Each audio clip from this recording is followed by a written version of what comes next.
I'm Heather from booktubes, and today is the spoiler-free, spoiler-filled for the book and spoiler for the series, a standalone video review about A Conspiracy of Kings, which is the fourth and my least favorite book in the Queen's Thief series by Megan Whalen Turner. This is my all-time favorite series. It is a young adult political fantasy series, as I have mentioned before. I think that it would be surprising if you're watching this fourth video about this fourth book in the series as your introduction, but just in case, there you go. So, Conspiracy of Kings follows Sophos, which is a side character from the first book. He has not been on page again since the first book. He was a young teenager when we first meet him, and several years later, following the events of the second and third books, we are back with Sophos. So we are seeing him for the first time. He's been mentioned in the second and third books. We're still aware of him. He's still relevant, but we haven't seen him. And so we had heard some things that happened to him at the end of the third book, and now in the fourth book we have his perspective. He is telling us the story of what has happened to him, and basically he's been going through it. He's had a lot of things happening. He has gone through trials and tribulations. He's gone through a change in circumstances, and of course what is perhaps most interesting to us is he has gone from a young adult in this book, someone who was on the verge of adulthood anyways, but through the events of this book has transferred into adulthood firmly, right? We are now listening to a man tell us how he went from being a boy to a man. And basically, a lot of people underestimate him. He does not have a very high opinion of himself. He's pretty insecure. He is very loving and he's very good, and he is a very compassionate, respectful, thoughtful person who is going to find a backbone when he needs it. And I think is one of those characters who maybe he wouldn't have taken action for himself, but he will take action to protect others. And I do love that. He is, however, a favorite side character of mine. He is not a favorite main character. So while Jen from the first book, the thief from the first book, is still the main character of the series, we do follow a lot of different perspectives in these books. And since this book is through Sophos's perspective, yes, we still see Jen and he's still the main character of the story. The main character of the book is Sophos, and I don't like him as much as I like following Jen. What I will say is that it's very fun to see Jen again through the eyes and perspective of Sophos, someone who has known him since he was a teenager, someone who was present for the entire journey of the first book, and his view of Jen even now, years later, and with circumstances so changed. And basically it is that Sophos hero worships Jen. Jen is his friend, but Sophos looks up to him in so many ways. And it's just interesting to see him once again through his eyes. So that's really all I can tell you. This is definitely a transitional book. It takes us from the events of the first three books, which again, this whole series is kind of about anti-colonization against an empire that's trying to take over these three countries on this peninsula, and how these three countries have to unite in some way, shape, or form in order to try and hold that off. We've seen a lot of development of the government and war and politics of these three countries up to this book, but this is going to take soonest one of the countries from where we were to where we need to be. And it's interesting to watch the transition of that for sure. So this is an important book. It really is an important building block for the rest of the series, but is not necessarily my favorite, although still excellent. So now I'm going to use my highlights to talk spoilers for this book and kind of discuss all of the very clever, interesting things about it. So once again with this book, I'm reminded, and I kind of wonder to myself, if my lifelong held view that being royalty would be terrible is not because of this series. I don't know if I already had that opinion before reading the series, or if this introduced that idea to me and cemented the concept in my brain. But we start off right away at the beginning of the book with his friend Hyacinth, and Hyacinth was gratified to consider himself a friend of the heir to Sophos. He was always smiling and always eager to please. Everything I said he agreed with. which was trying. So right at the beginning, we see how Sophos has always resented being the heir. He's always been viewed as kind of an inadequate heir to Sophos and as the only option, but not a great option, and that everyone would much prefer if the king actually had a son and they became the heir and Sophos was no longer anyone's problem, right? He is a prince, he is the heir, but no one really views him as a great option. He's just the only option available, right? Part of that is because he's very scholarly, he's very mild-mannered. He's just not he's not what his uncle the king is. So people just kind of dismiss him because of that. But also he doesn't want to be heir, he doesn't want to be king, he doesn't want to be in this position. He would love to be left alone with his books and not have to deal with people, because it always goes so badly when he has to deal with people. But yeah, right away you just see how much he misses Jen and the Magus, because they were friends with him and not friends with him because of his position. They weren't afraid to tell him he was wrong, they weren't afraid to teach him something. He had real true camaraderie with them, and that is so different to what he has with his only option at the moment, Hyacinth. Then he's betrayed, the villa is attacked, he's talking to the slave dealer? Why can I not think of the word I want? The guy that sells slaves. Oh, but you won't be in a cellar, my lion-hearted young man, or in a cave. You are going to be out in the open. Hold his arms. It will be better now, lion. So he beats him beyond recognition, right? When he released me, he stepped back carefully. I had seen Pole, captain of my father's guard, treat an angry Eugenides once with the same caution, and for good reason. It was ridiculous that Bazarus would treat me so, and humiliation made me more enraged. So Sophos simply does not see himself in a good light, and he certainly doesn't see himself as an adult. A lamb, they said. No more trouble than snatching up a little lamb. Eugenides wouldn't hurry, I reminded myself. I wouldn't either. One thing I really like about this book is how much you see Sophos, how integral to his character and his way of thinking and his mentality is the first book. The characters from the first book, like Pole, we haven't seen since then, and it's so nice to see him mentioned so frequently in this book, and how he models himself after Eugenides and the Magus and Pole so clearly. He's now a slave, as we know. This, I think, is so valuable to understanding his character and understanding his perspective. And again, something I really like about the way that Megan Whalen Turner writes her characters is she is not afraid for them to realize that they are lacking in some area. I thought of the servants in the villa. Free and slave, they had turned on me. They could have chosen to fight, and they hadn't. Probably because they judged it a losing battle, and I couldn't blame them for that.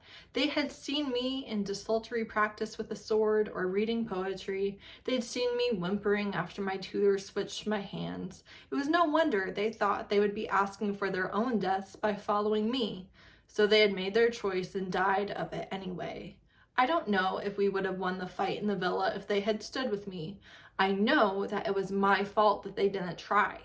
My entire life I had been no better than Hyacinth, who chose to betray me and then stood wringing his hands at the consequences. That, by the way, reminds me so much of when white women cause harm to BIPOC people. If you watch the latest season of The Circle on Netflix, you know exactly what I'm talking about. It's the perfect example of it. But it's just like, no, you can't be mad at me. Yes, I ruined your life, but that's the game. Don't be mad at me. I wasn't trying to, and you're gonna hurt my feelings. That's what this reminds me of. I had been no better than Hyacinth, who chose to betray me and then stood wringing his hands at the consequences. All my life, I had been aggrieved to be the Prince of Sophos, wailing, why me, and looking for some way to deny my responsibilities. Of course, the servants had chosen not to follow me. I'd failed them already by refusing to be a man they could believe in. I was, in that sense, as responsible for their deaths as I was for my mother's and sisters'. I was sorry that I hadn't done better for them and glad that I would not fail anyone else. Even with Pole between him and Jen, the Magus had been wary. I thought later that this was the real Jen revealed, the person who'd been hiding behind a screen of complaints and needling humor. But I spent whole days with Eugenides after our adventures, and that Eugenides was exactly the Jen I had traveled with. Maybe I don't know which Jen is real. but I know there was nothing feigned about his emotions after he had been beaten. I thought as if it were the first time about what I wanted. All of my life, people had chosen for me. My father, or the king of Sunis, his magus, or the king's other advisors. All my life, they had made choices for me, and I had resented it. Now the choice was mine, and once it was made, I would have no right to blame anyone else for the consequences. Loss of that privilege to blame others unexpectedly stung. I do think that the Baron's daughter is so interesting. She's such a blonde stereotype, right? She's ditzy, she doesn't really know what's going on, but she's very kind-hearted. And, you know, she helps him escape, and he feels bad about taking advantage of her helping him escape both times. Two of the other field hands help him, and he asked them why, and they said, because I know nothing about kings and princes, but I know men. And that is just so poignant and sweet, because again, at the very beginning, he has come to the realization that he had not been a man that men could follow. But over the course of this, he has earned the loyalty of these men who would lose a lot by helping him, and he has become a man that they would be willing to follow. I do think this is hilarious when he's escaping the estate. That, you know, there's this big brawl at the dinner table where his father and his men were actually going to be murdered. So he sees someone he recognizes and he calls his name, and when he looked up in surprise, I punched him too. And I just think that that is hilarious. I can picture that so vividly in my mind. I just think it's really funny. So Sophos is free. He's with his father's men, with his army, but the Mead ambassador is there too. And this is another Mead ambassador, right? There's so many of them. But the Mead was horrified, stopping just short of saying that it was the sort of thing one could expect from barbarians like us. He asked how my father intended to free my mother and sisters, and my father had no answer except, they do not matter, only Sunis is important. I glared at him, but he would not meet my eye. Indeed, the Mead murmured, forfeiting any tolerance I might have had for him. So then he's talking to the Mead ambassador, and he's basically like, yeah, I don't need your army, but I could use your gold like Atolia did. That would be great. And the ambassador, of course, is offended by this, because we all know how that worked out. And he says, permit me to say that your youth is refreshing, your majesty, but perhaps it should be tempered by experience. Will you have a regent? My father opened his mouth to call me a fool and froze. As the magus had pointed out earlier, I was his king. His ambitions had elevated me beyond his dictatorial control. They're all having this discussion about the future. His father, the magus, who has returned to Sunis, and the Mead ambassador, and Sophos, who is now Sunis. He has found out that his uncle has died, and he is now king of a, albeit very fractured, Civil War nation, because that's the entire way he became a slave in the first place, was the rebels were trying to rescue him and have them be their puppet leader, right? That legitimizes their claim to the throne. You will take the army north immediately. That was the bitter end of my brief moment in the sunshine of my father's affection. The magus looked up and his face was almost purple. He took a single explosive breath. The color drained out of his face and he fell at my feet. When we were alone, I bent over the magus again. He opened his eyes and sat up so quickly I nearly knocked heads with him. You fraud, I said. He held up his hands for silence. Indeed, he said quietly, I could think of no other way out of the tent, your majesty.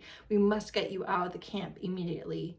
There is more, I am afraid. I fear that you will be conveniently dead in the attack, and I can think of no way to prevent this except to flee. He was warning me that I was going to be assassinated by my father's men, but they need me as a pawn, I said. Why would they want me dead? A pawn, he emphasized. You are not one. They cannot afford to have you independent of their control with your father's army at your back. I saw your signals, I protested. The magus shook his head. Akratanesh saw as well. Ah, I said. Indeed, not only have we convinced him that you are more cunning than they realized, but we've also made it clear that if you were a puppet, it would be me pulling your strings. A mistake all around, and my fault. I apologize, my king. No, I said, my father will take the army north on his own. You and I go to Atolia. The magus didn't hesitate, didn't even look at me. As you wish, was all he said as he went back to packing. I had never meant to go to Milan's. I had known from the moment I'd learned of my uncle's death that I would go to Atolia. Eugenides was the king of Atolia and my friend. If his wife was the wolf at my throat, surely I could still trust him. because Souness and Atolia are at war again. And he also learns that his mother and sisters are actually alive. We spent the night in the empty farmhouse that had once belonged to the Magus' family, and in the morning we began the climb. It was only a little less daunting than it had been on the first trip back in the first book with Jen.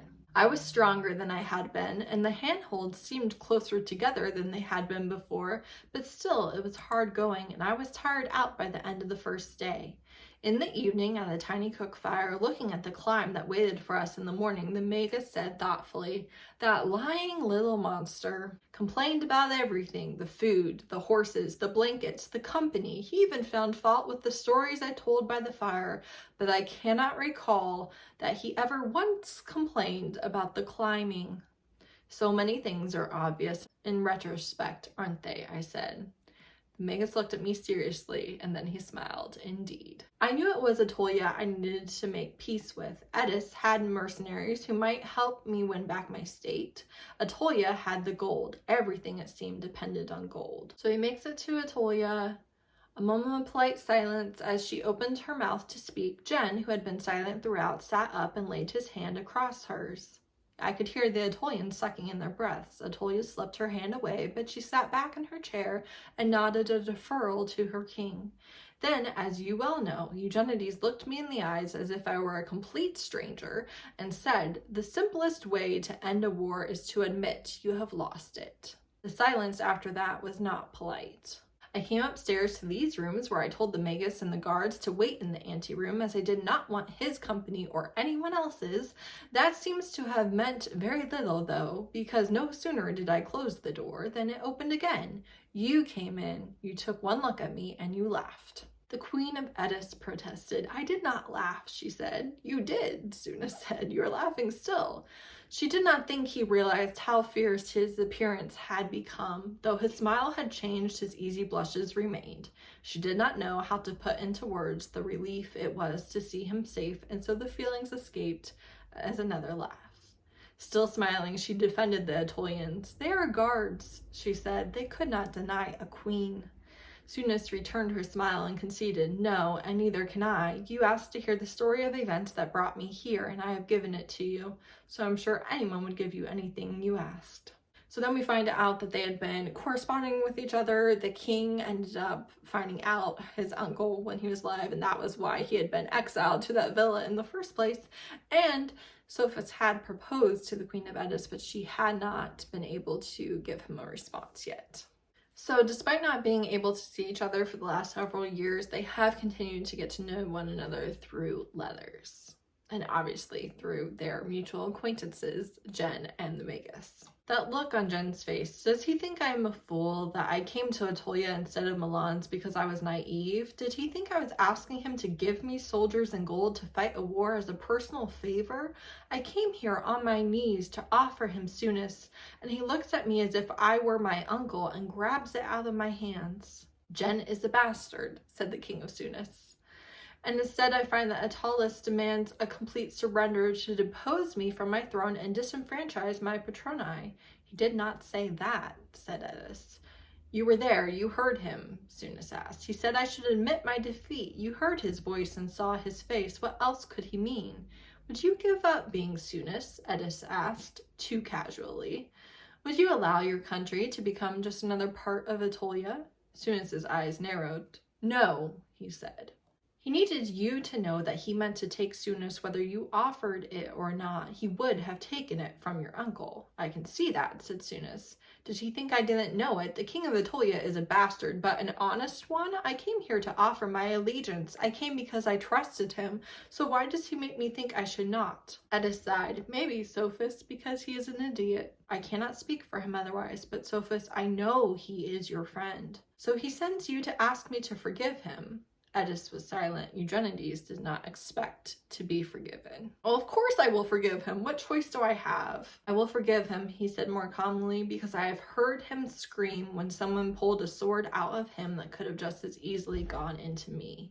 It and because I believe I know him, all evidence to the contrary, and that if he is Atolus, he is also my friend Jen. But he could have trusted me to begin with, instead of acting like an idiot and treating me like one. Then Sonis is talking to the Magus, and he says, I'm sorry. You tried to warn me that he is the king of Atolia now, and I should have listened. The conversation between Sonis and his future overlord was carefully arranged and far from private. It is so interesting how Jen, and again, this is like a perspective on Jen, right, from Sophos, but how Jen is so willing to make himself the bad guy so as not to manipulate people that he cares about, as a form of respect almost. He is willing for people to hate him if it means that they are safe, if it means that they thrive and prosper and live. We see that again at the end of this book, but he refuses to manipulate Sophos into giving him Sonis. He refuses to take all of his influence over Sophos, which he is very aware that he has. He refuses to be charming and his buddy and, you know, just take the burden of ruling away from him. So yeah, we see he's so polite. He's not being receptive to Sophos at all. He is insisting on a wardrobe for Sophos, which, you know, is a love language from Jen, but, you know, he's not giving them anything.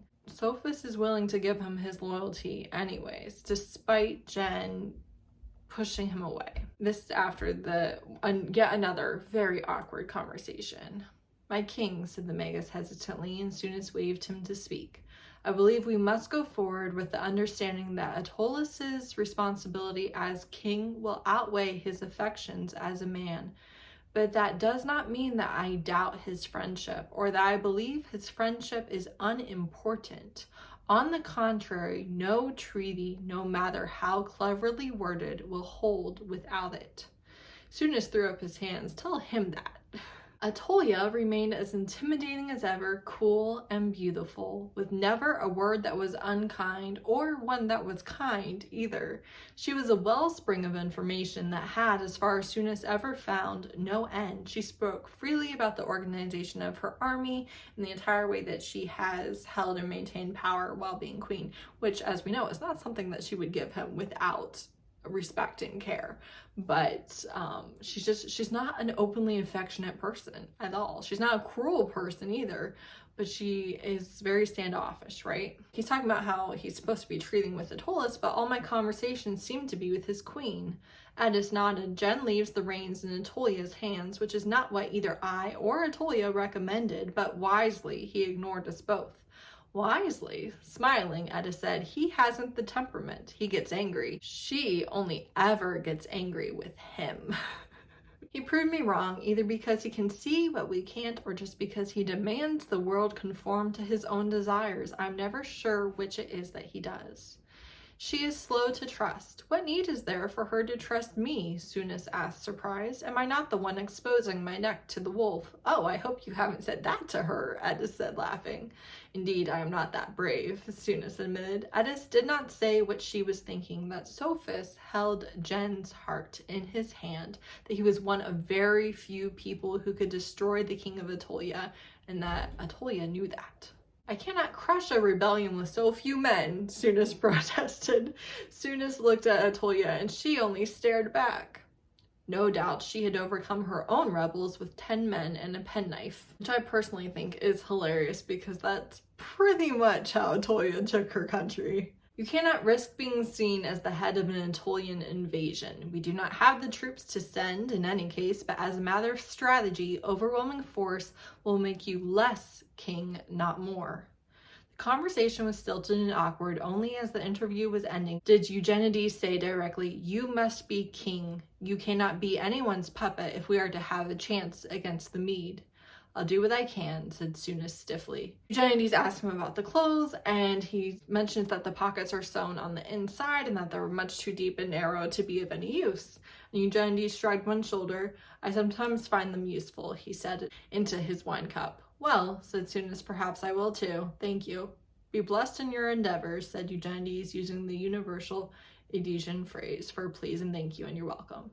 And you, said Sonis, aping his formality. And after Sophos leaves, Eugenides throws the wine cup because he wants his friend, he wants Sophos, he wants to be able to have the camaraderie back. But again, he just refuses to use his charm and use his influence on Sophos to get Sophos. So then he's talking to the Mede ambassador, and the ambassador is saying that Eugenides and Natolia are liars and murderers and thieves and not friends to Sophos. And then Sophos is talking to the king's attendant that he's using. He said, "I'm sorry to keep you." And the attendant says, "As you have noticed," said Aeon, "he will not have missed me. We are merely for ornamentation, like the king's coats, his boots, and his embroidered sashes." Sophos said, "Jen's very fond of his boots." And then, when Aeon smiled painfully, wished he hadn't. "Not even that then," Aeon murmured. So obviously we've already seen in The King of Natolia the whole saga with the attendants and how there's certainly no love lost there in a lot of different ways, but in here we do see that Jen wants their loyalty and their affection, and they want to give it to him, and they're gonna stalemate, and you kind of see that be resolved a little bit. So then we see the King of Natolia was visiting the queen in the royal apartments. "He has had his meeting with the Mede," he said moodily. She answered, "You know I do not see the wisdom of pushing him into Melheret's arms. If I am taking his country, I'll take it. I'm not going to charm it away." "You're being a fool," said Natolia. Then Jen has a sword fight with the Mede ambassador, loses very badly, and then as soon as the Mede ambassador leaves, bewildered Sophos stood and watched as the Edesians paired up and began to spar. He listened as they analyzed every aspect of the Mede style and began to piece together the best means to defeat him. Thanks to Eugenides' careful efforts to draw out the Mede, they had seen all they needed. "They say he trained the former ambassador, Nahushresh." "Ah," said the Magus, understanding at once. "I see that he means to be prepared if he meets him again." "Surely that's unlikely," said Sophos. "I don't think unlikely means to him what it does to the rest of us," said the Magus. It just never ceases to amaze me how interesting Eugenides is as a character, whether you're seeing him from his own perspective, the perspective of people who love him, the perspective of people who know him and still are not sure exactly what's going on in his head, the perspective of people who hate him, who know nothing about him, who underestimate him. It doesn't matter whose eyes you're seeing him through. He is so fascinating. He's such an interesting character. And so then Sophos tells Eugenides that he could have let him know what was happening. "Couldn't," Jen said coolly. "I needed you on the edge, looking slightly sick." Sophos knew that his mind sometimes worked like a pig stuck in mud, but at other times conclusions seemed to strike like lightning, one bolt after another. He realized that Eugenides was growing more remote, not less, and almost in the same instant that he would never see any sign of his old friend if all he did was wait patiently for it. If the King of Natolia was more than just his ally, there was one sure way to find out.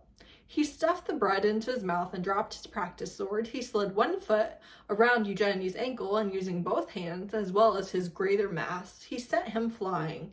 It was immensely satisfying. Eugenides crashed into his attendants, who went stumbling in turn, a mass of windmilling arms and falling bodies as they tried to catch the king, who was making no effort to save himself. He dropped his own practice sword and had his arms tucked in where his hook would do no accidental damage. He slipped through their clutching hands like a fish. Sophos stood very still, his hands well away from his body, surrounded, as he'd anticipated, by weapons that were very real and all pointed toward him. Eugenides levered himself up on his elbows, appearing stunned. After a moment, he lay back down again and began to laugh. He was uncooperative as his crouching attendants tried to lift him. They managed to pull him to a seated position, but he waved them away.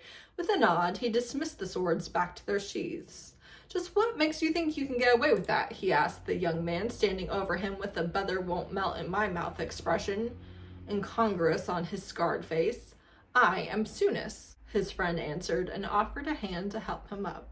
Arms around each other, the kings of Sophos and Natolia walked back toward the palace. The Magus followed some distance behind, watched with pleasure and the happy anticipation of carrying the news to Eddis. Just seeing them after the whole first book and their journey together, I just love them. When they'd gone a little farther, Atolus slipped out from under Sophos' arm. It might be beneficial to sow a little ambiguity. Really, there is very little hope that I will be able to play this trick on Mellowheart twice, but will you go on from here alone? Sophos, you sleep with a knife under your pillow. I'm hurt. I'm sorry, said Sophos, blinking, afraid that he had made contact with his wild swing.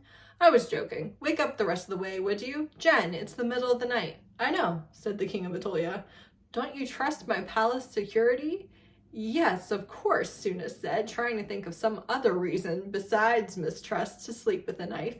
He heard Eugenides laugh. My queen and I sleep with a matched set under our pillows, as well as handguns and pockets on the bedpost. Don't be embarrassed.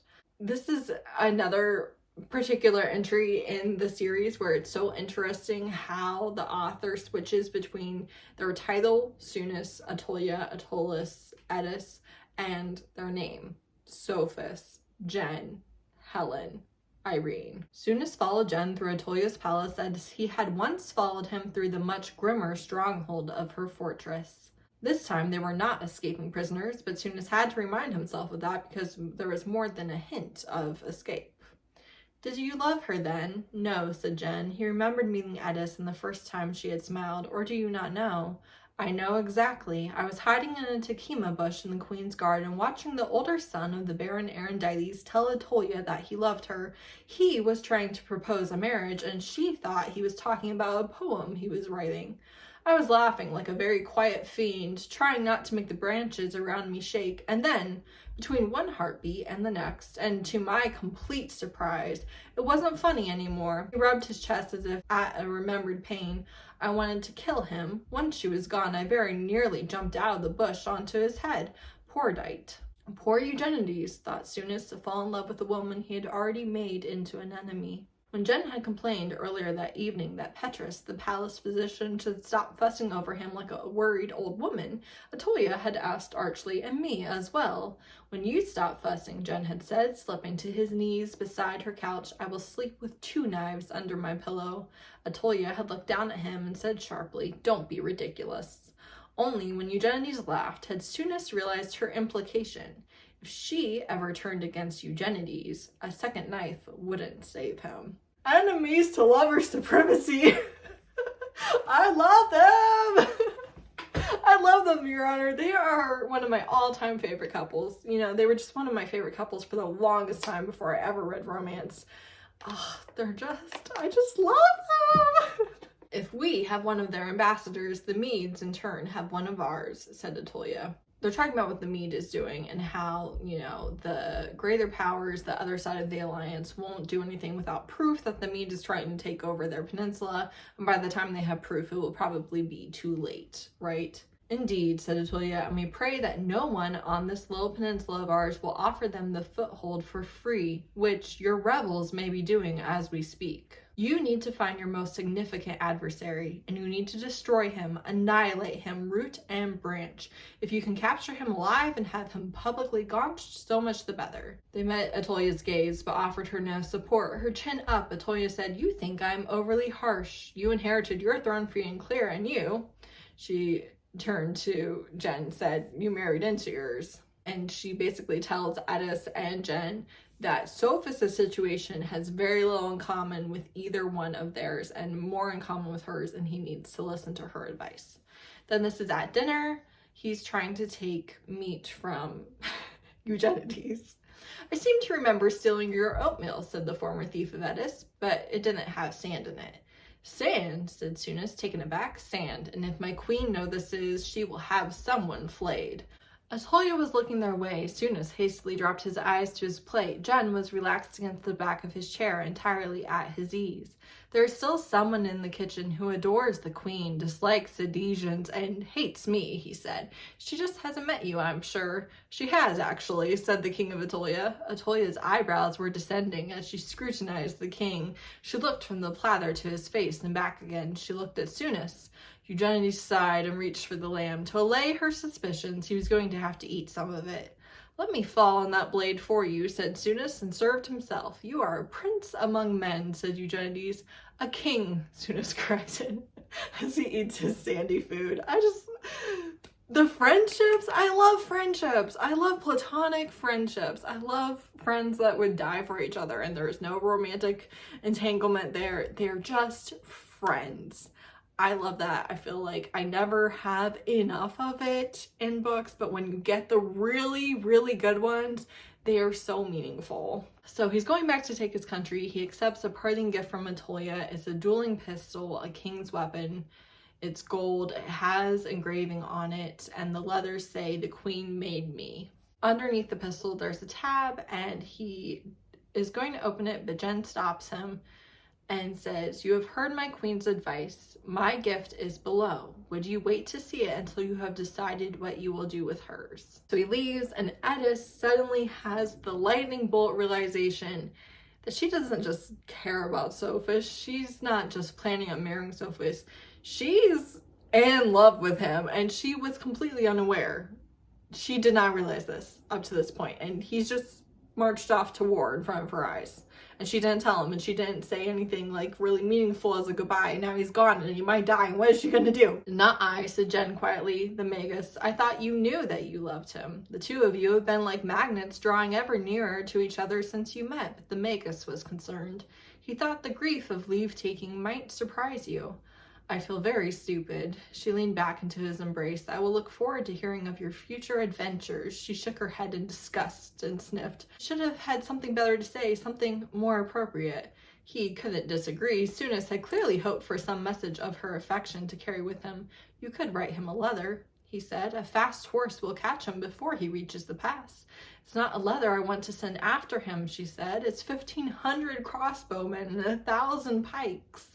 "You helped pick the numbers," she sighed. "I was still sensible then. I am less so now." "He wouldn't thank you for a company of nannies." She looked out over the parapet. "Will he forgive us? You aren't stealing his country. Neither am I helping him keep it." "Helen," Jen said, "you sent me to Atolia." She stiffened. He held her tight. "We do what we must, but we are not defined by our circumstances. Souness will not change." "Did you warn him not to offend the gods?" "There was no need," said Atolus, smiling. "He couldn't offend the gods with a pointed stick." Because Sophos is good.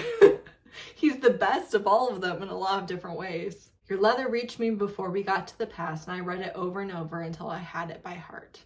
Then he's in his second captivity with the Mead ambassador in Souness, this time with good food and a soft bed. The historian Talus once said that to be underestimated by an enemy is the greatest advantage a man can have.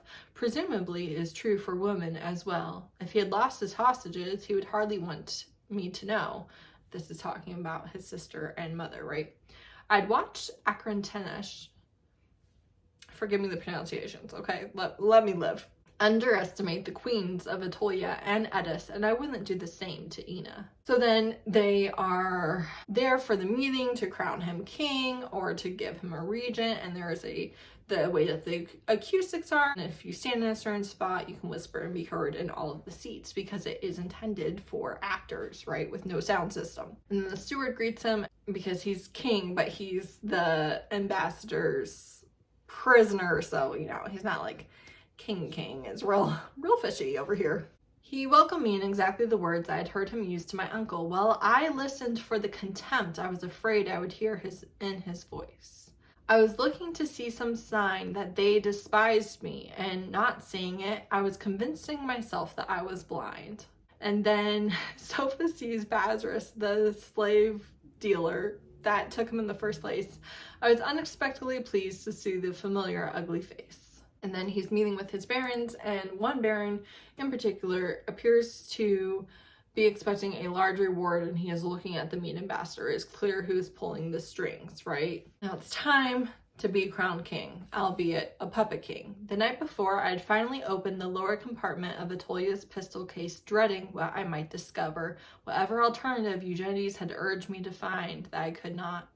I waited to look until it was too late to change course. When I saw what lay under Atolia's gun, I put my head down on the table and cried. And then There's a row of chairs for the mead ambassador and the members of the council, and the king, and the chairs significantly were all the same size. Again, it's just so, like, he's in a pickle. He's in a pickle!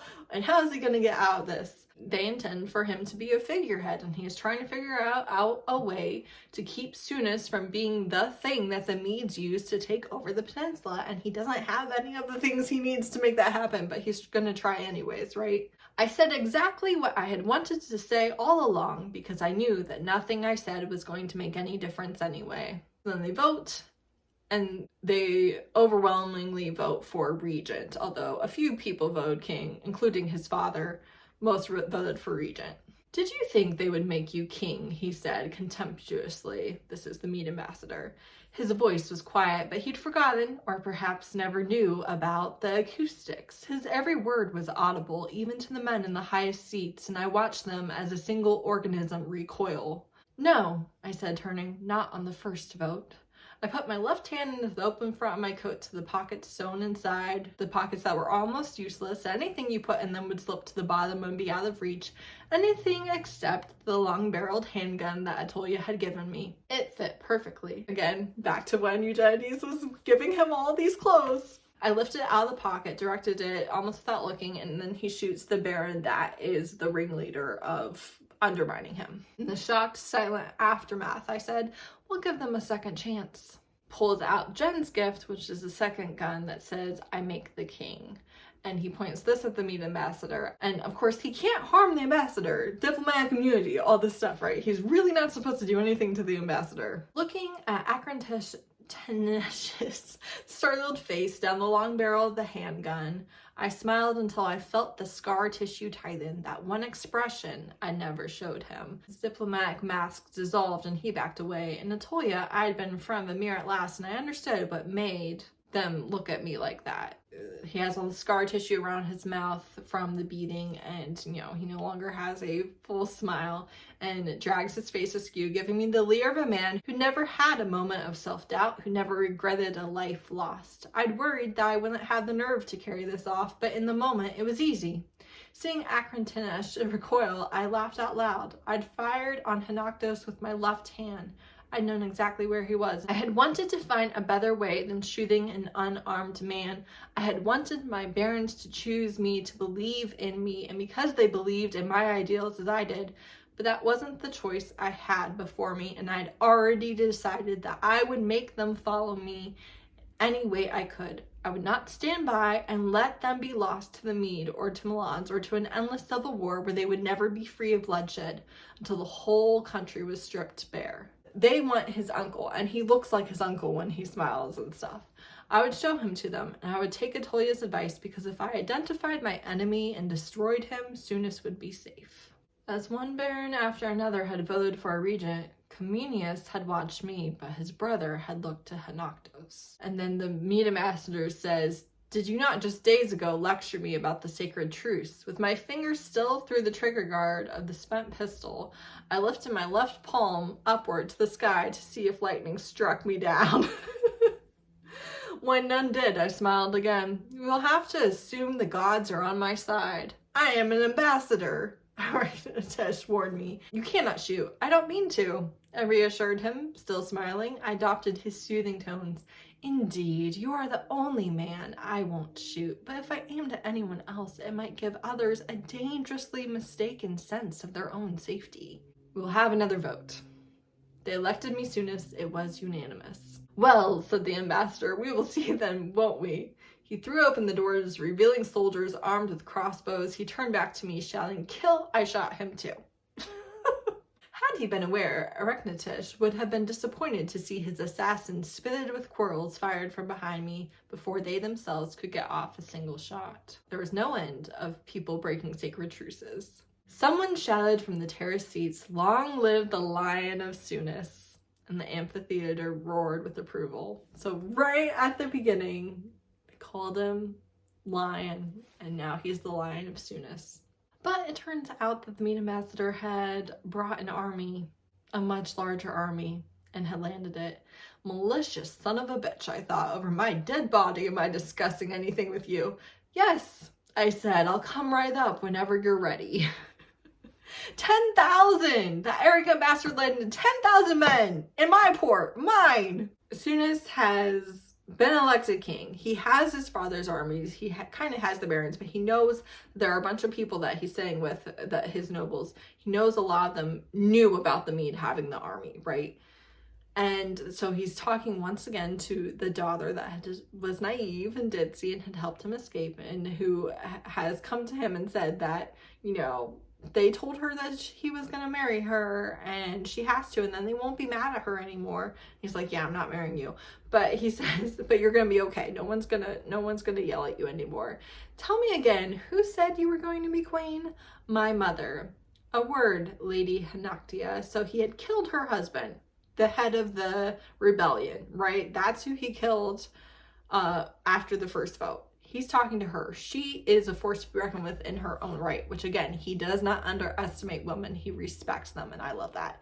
I summoned my victims to the largest room and had them wait for me.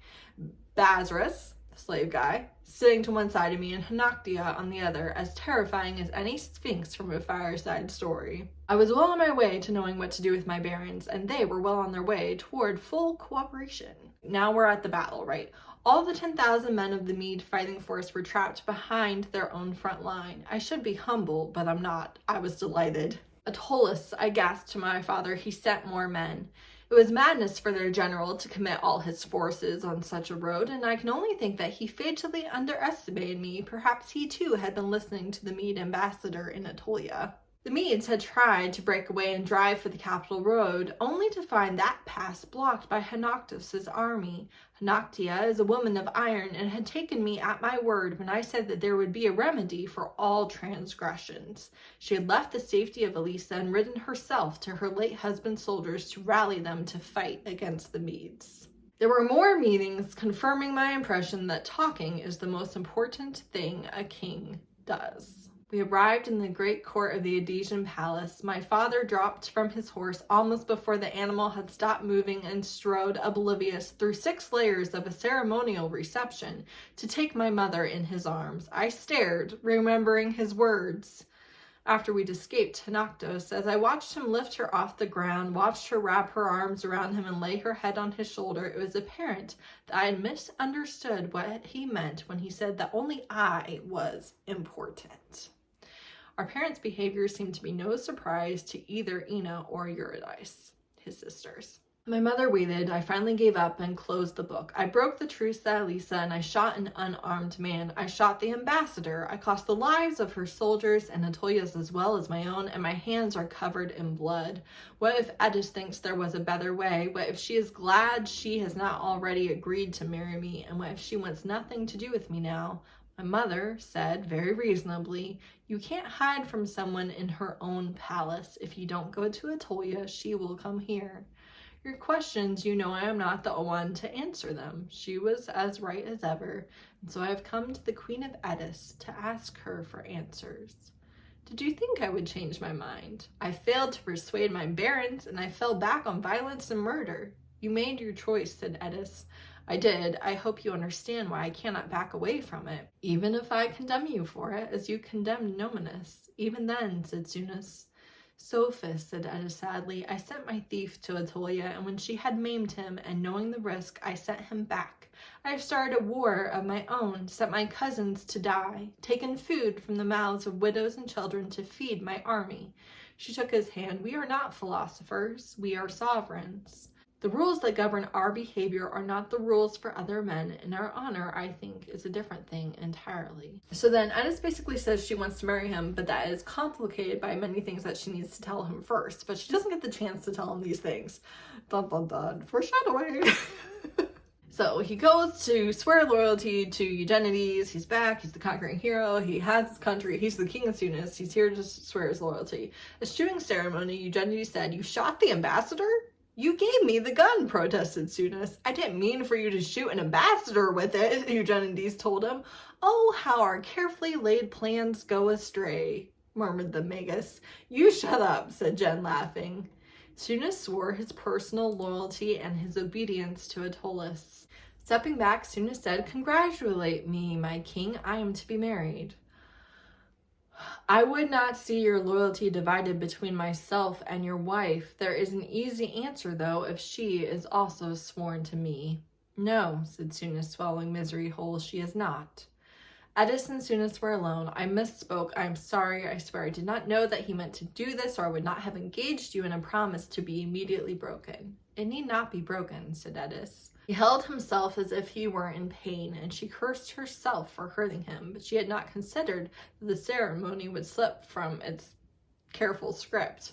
No, I mean something else, Sophos. I was not unaware of Jen's requirement when I accepted your proposal. Well, he gets mad at her and basically tells her that he won't allow it and she shouldn't do it, and he's mad at her, right? And they fight, and things are not going well. But he chases after her, and he ran in the corner and nearly spitted himself on the business end of an Indonesian pike. The Queen of Edis was surrounded by her attendants, all of them armed, which was enough to take anyone aback, never mind her Indonesian guards. Edis said quietly, no need for alarm, and the weapons disappeared like morning fog. I have a gift, he said, speaking quickly, not sure how much time he had. I always used to think it was a curse, but now I am not sure, because maybe it's like the goats from the god, and one just has to know what name to call it. My gift is that I always know when I've made an ass of myself. I was stupid, I'm sorry, it was wrong of me to think that I could allow or disallow anything you choose to do. You are Edis. She slowed finally and turned to give him a smile. He experienced a brief moment of relief before he realized that it was artificial. She walked on. Every night that I dreamed in Hanaktos, I dreamed of you.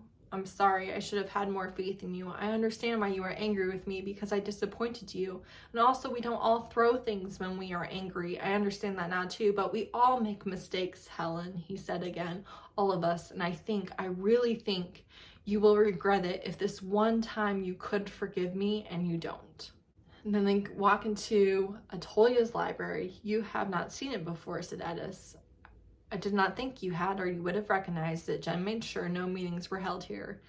He dreamed of my library. It would seem so.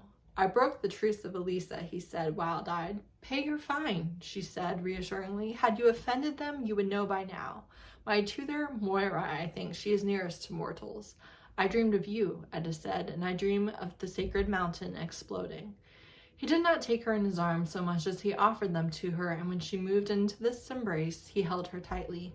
I need to empty the city of Edis, she said, laying her head on his chest. I need to give every man and woman and child a reason to think that life would be better for them away from the mountain, down in the lowlands, out on the islands, anywhere but Edis. You need to marry me, he said. Yes, said Edis, and I am a pig, like my uncle. Edis laughed. Her head fit just under his chin, and Sonis could feel the chuckle on his chest. No, you are not, or I would not love you as I do. I loved you the first time I saw you, Edis laughed again. You were 4.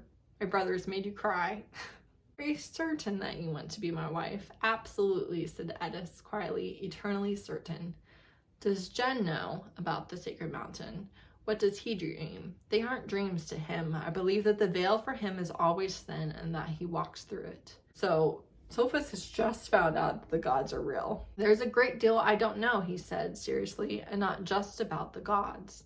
Looking into his unsmiling face, Edis knew it was as close as he would ever come to an accusation. He had been saved by the men Eugenides sent, though he did not yet know the ferocity with which the king of Atolia had stripped those men from other posts, the capital he had expended, the secrets that had been revealed in order to send help to Sonis. But Sophos had to know that she and Eugenides had let him ride away with an Atolian army at his back, believing he needed it. With more faith in himself and his father's army, he could have retaken his throne without Atolia's aid. He might not have followed that bloodier and more costly path, but Edis and Atolus hadn't offered him the choice.